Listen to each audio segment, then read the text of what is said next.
calidad, técnica y comodidad en ropa interior desde 1975. Visitamos las instalaciones de la empresa familiar Selmark, en Vigo, donde concentran todos los procesos de diseño, patronaje y corte. Su solidez empresarial y presencia internacional hacen de esta casa española un referente dentro del sector.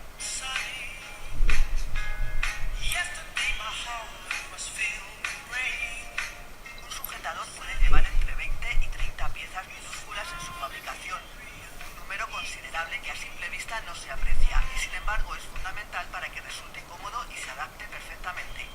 Una prenda con más de 100 años de historia que evoluciona constantemente y ha dejado de ser invisible para convertirse en protagonista de muchos looks. Para conocer más detalles de su proceso de creación, viajamos a Vigo para visitar las instalaciones de una empresa española que lleva desde 1975 vistiendo el interior de 3 generaciones de mujeres con colecciones funcionales de calidad y diseño. Los materiales que usamos en general son todos materiales de fabricación europea, con máquinas, en muchos casos que tienen más de 100 años.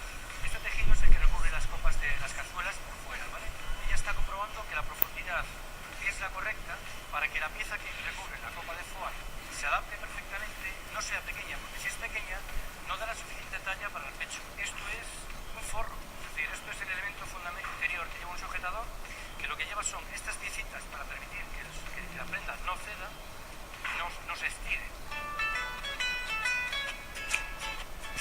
Esto que vemos aquí es un corte láser para las cazuelas de foie, las cazuelas que llevan por dentro del sujetador. El gran acontecimiento que marca el auténtico despegue de esta compañía, a partir del cual se convierte en todo un referente dentro del sector, fue la colaboración con la casa de moda francesa Nina Ricci en 1985. Empezamos evidentemente a aprender lo que hacían las marcas francesas, marcas que para nosotros eran maravillosas, líderes del mercado, cuando nosotros éramos simplemente pues, una empresa muy pequeñita. Pasamos de un producto eminentemente funcional a un producto de diseño, un producto vistoso. El bestseller de la empresa es el sujetador con base y copas de foie. El secreto del sujetador es el prearmado interior que lo hacemos aquí en fábrica. La base del sujetador es muy importante.